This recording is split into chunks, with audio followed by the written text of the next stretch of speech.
అబ్బో ఇక్కడ కేజీ చీరలు కొంటే అర కేజీ చీరలు ఫ్రీ అంట. మంగళ్య షాపింగ్ మాల్, కేజీల్లో సేల్, టన్నుల్లో ఆనందం. తాను చేసిన కాక్రోచ్ వ్యాఖ్యలను వక్రీకరించారని భారత ప్రధాన న్యాయమూర్తి సూర్యకాంత్ అన్నారు.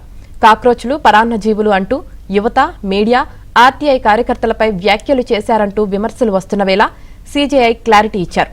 తాను దేశ యువతను ఎట్టి పరిస్థితుల్లోనూ అవమానించలేదని, నకిలీ డిగ్రీలతో వృత్తుల్లోకి ప్రవేశించిన వారినే ఉద్దేశించి వ్యాఖ్యానించానని స్పష్టం చేశారు. కానీ తన మాటలను వక్రీకరించారంటూ వివరణ ఇచ్చారు.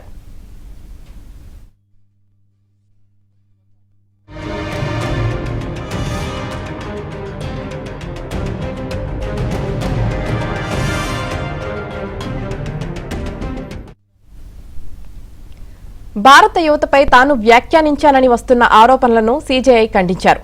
మన దేశ యువతపై తనకు ఎంతో గర్వముందని, అభివృద్ధి చెందిన భారత నిర్మాణంలో యువతే ప్రధాన స్తంభాలు అని ప్రశంసించారు.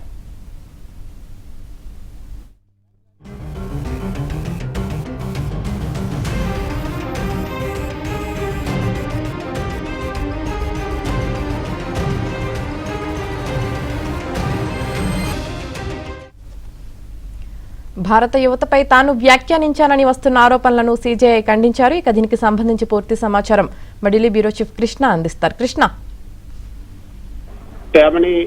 భారత ప్రధాన న్యాయమూర్తి జస్టిస్ సూర్యకాంత్ 3 ప్రధాన అంశాలపైన ఈ రోజు వివరణ ఇచ్చారు. మొదటిది కాక్రోచ్ వ్యాఖ్యలపైన.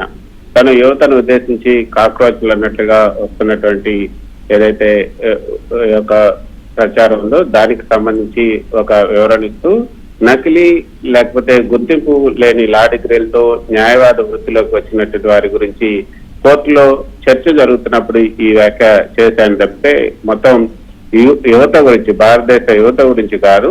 దేశంలో సుమారు 48,000 మంది నకిలీ డిగ్రీలు, అక్రమ డిగ్రీలతో వృత్తిలో కొనసాగుతున్నారని, అటువంటి వారిని ఉద్దేశించి మాత్రమే ఈ కాక్రోచ్ అనే పదాన్ని నేను ఉపయోగించాను తప్పితే వేరే మిగతా యువతను ఉద్దేశించి కాదని కూడా ఆయన చాలా స్పష్టంగా ఈ యొక్క వివరణ ఇచ్చారు.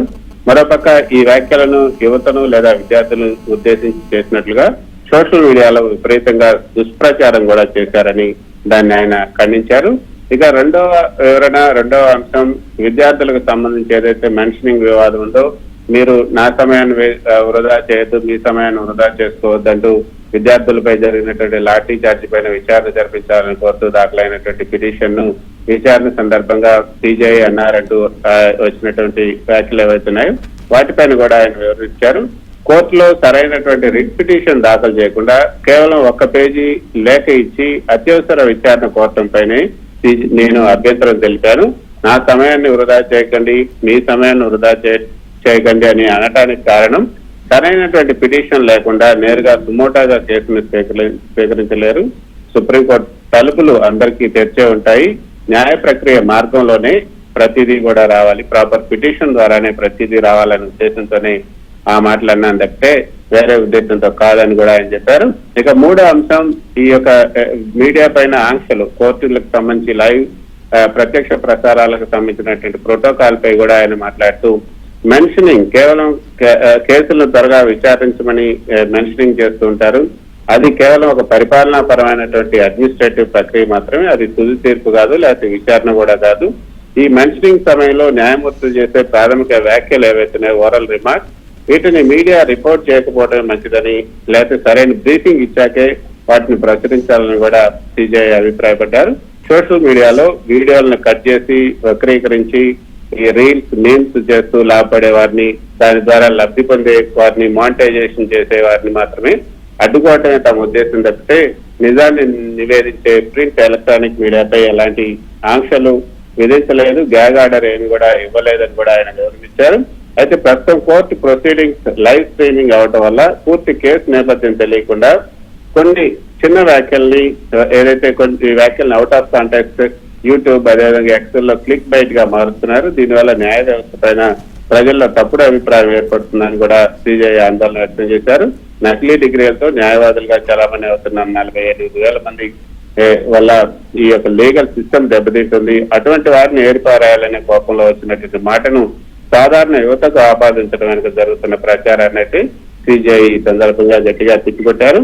వార్తలు కేవలం సంచలనం కోసం కాకుండా న్యాయ సూత్రాలు, సామాన్యులకు ఉపకరించే తీర్పులు, చట్టపరమైనటువంటి మార్పులపై దృష్టి పెట్టాలని సిజేఐ మీడియాకు ఈ సందర్భంగా ఒక సూచన అయితే చేశారు. మొత్తానికైతే యామిని ఈ సిజేఐ ఇచ్చినటువంటి వివరణ ఏదైతే న్యాయస్థానాలు ప్రజల కోసమే పనిచేస్తాయి కానీ కోర్టుల్లో జరిగే ప్రాథమిక చర్చలను వాస్తవ దూరంగా వ్యాపార ప్రయోజనాల కోసం వాడుకోవటం వల్ల సమగ్ర సమాచారం ప్రజలకు చేరటం లేదు.